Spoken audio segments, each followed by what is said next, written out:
বান্দরবানের সাঙ্গু নদীতে ফুলের ভেলা ভাসিয়ে বাংলা পুরাতন বছরকে বিদায় জানিয়ে নববর্ষকে বরণ করে নিচ্ছেন চাকমা ও তংচঙ্গা সম্প্রদায়ের মানুষ।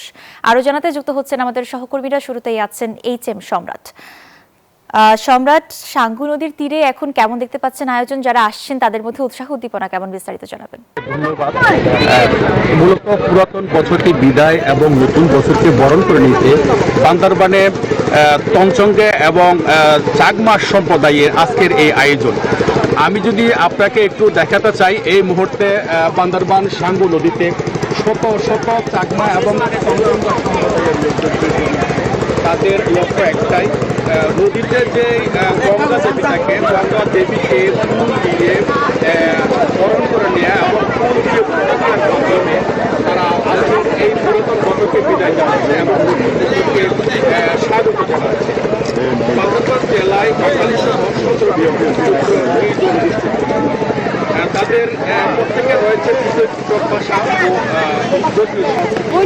বান্দরবান জেলায় এই সমস্ত জনগোষ্ঠীর লোকজন বাংলা বর্ষ বিদায় ও বরণকে সাংগ্রাই, বৈশাখী, সংক্রান্ত সহ বিভিন্ন নামে অভিহিত করে থাকে। তবে যে যেই ধর্ম যে যেই নামে পালন করুক না কেন, তারা প্রত্যেকের উদ্দেশ্যে একটাই, পুরাতন বছরকে বিদায় জানানো এবং নতুন বছরকে বরণ করে নেওয়া।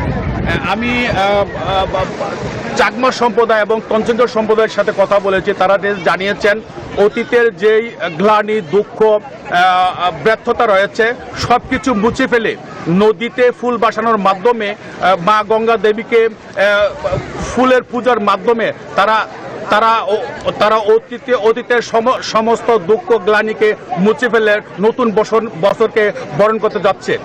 বান্দরবান থেকে ছিল আমার এই সর্বশেষ তথ্য। চলে যাচ্ছে রাঙ্গামাটিতে। মোমো 200-র বেশি সার্ভিস ও ফিচারে লেনদেনের সব বিকাশ অ্যাপে সম্ভব। শুভেচ্ছা আপনাকে। আমি আছি এখন রাঙামাটিতে, রাঙামাটি কেরানি পাহাড় এলাকায়। কাপ্তাই হ্রদে ফুল ভাসানো শুরু হয়েছে, নারী পুরুষের ঢল নেমেছে। 10 ভাষাভাষী 11টি ক্ষুদ্র ক্ষুদ্র জাতিগোষ্ঠী একসাথে এই ফুল বিজু উৎসবটি পালন করছে। ফুল বিজুর উৎসব পালনের একটাই মাত্র উদ্দেশ্য, সেটা হচ্ছে বর্ষাবরণ এবং বর্ষ বিদায়। পুরনো বছরকে বিদায় এবং নতুন বছরকে বরণ করার জন্য কাপ্তাই হ্রদে ফুল ভাসানো হয়। কারণ ফুল এবং জল হচ্ছে স্নিগ্ধতার প্রতীক, পবিত্রতার প্রতীক। এই ফুল এবং জলের মধ্য দিয়ে যাতে সারা জীবন সুন্দরভাবে স্বচ্ছভাবে থাকতে পারে, সেই প্রার্থনায় সবাই লেগে আছে, সবাই প্রার্থনা করছে। কাপ্তাই হ্রদ পারে মানুষের ঢল নেমেছে, এক কথায় বলা চলে।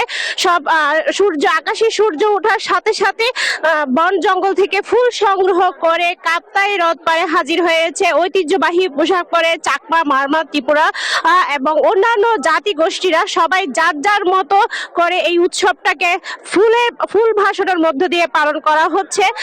যেহেতু এই ফুল বিজু, এটাকে ফুল বিজু বলা হয় কারণ হচ্ছে ফুল দিয়ে পুজো করা হয় এবং হ্রদে ভাসানো হয়, যার কারণে এটাকে ফুল বিজু বলা হয়। আগামীকাল হচ্ছে মূল বিজু এবং তার পরের দিন হচ্ছে নতুন বছর, বৈশাখ বরণ উৎসব পালন করবে। চাকমা ভাষায় এটাকে গৈজা পৈজা বলা হয়, যার কারণে ব্যাপক প্রস্তুতি গ্রহণ করেছে 10 ভাষাভাষী 11টি ক্ষুদ্র ক্ষুদ্র জাতিগোষ্ঠী, বিভিন্ন সম্প্রদায় এই উৎসবটিকে একটি মিলন মেলায় পরিণত করেছে। কারণ এই উৎসবে শুধুমাত্র ক্ষুদ্র জাতিগোষ্ঠীরা আসেন না, এই উৎসবে বাঙালিরাও কিন্তু আসেন। সবাই উৎসবের আমেজে একাকার হয়ে যায়, যার কারণে সবার মধ্যে একটা ভ্রাতৃত্ববোধ, একটা ভালোবাসা সৃষ্টি হয়। এই উৎসবটাকে কেন্দ্র করে প্রতি বছর 3 পার্বত্য জেলা খাগড়াছড়ি এবং বান্দরবান সহ বিভিন্ন জায়গায় আমরা দেখেছি মানুষের মধ্যে একটি মিলন মেলায় পরিণত হতে, এবং মানুষ যাতে এই উৎসবটাকে সুন্দরভাবে পালন করতে পারে তার জন্য প্রশাসনের পক্ষ থেকে ব্যাপক ব্যবস্থা নেওয়া হয়েছে। এক কথায় বলা চলে নিরাপত্তার চাদরে ঢেকে দেওয়া হয়েছে পুরো পার্বত্য অঞ্চল, যাতে সুশৃঙ্খল ভাবে মানুষ এই উৎসবটাকে সুন্দরভাবে পালন করতে পারে। আমরা দেখতে পাচ্ছি অনেক তরুণীরা ফুল নিয়ে কাপ্তাই হ্রদ পারে এসেছেন এবং ফুল বাসাচ্ছেন। অনেকেই ছবি তুলে ব্যস্ত। আজকের দিনটাকে স্মরণীয় করে রাখার জন্য যার যার মতো করে এই দিনটা পালন করছে। এক কথায় বলা চলে উৎসবের আমেজ পাহাড়ের আনাচে কানাচে ছড়িয়ে পড়েছে, যার যার মতো এই উৎসবটাকে মেতে উঠেছেন সবাই। কারণ হচ্ছে এপ্রিল মাস আসলেই অর্ধ মাস ব্যাপী এই বিজু উৎসবটা পালন করা হয়। প্রতি বছর বৈশাখ কিংবা বৈশাখী হিসেবে পালন করলো, এই বছর 10 ভাষাভাষী 11টি জাতিগোষ্ঠী তাদের নিজস্ব ভাষায় এই বৈশাখী উৎসবটাকে পালন করছে। চাকমারা বিজু, মারমারা, সাংগ্রাই, ত্রিপুরা, বৈশুক, বম এবং ব্ররা পালন করছে চাংক্রান হিসেবে।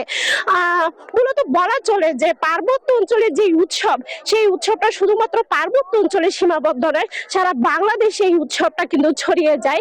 সবার মধ্যে উৎসবের রং লেগে যায়। এই উৎসবের রঙের মতো রঙিন থাকার জন্য ফুল বিজুতে প্রার্থনা করা হয়। তো রাঙামাটি থেকে এই ছিল আমার কাছে সর্বশেষ তথ্য। ফিরে যাচ্ছি স্টুডিওতে। মেঘলা, মোমো এবং সম্রাট, আপনাদের ধন্যবাদ।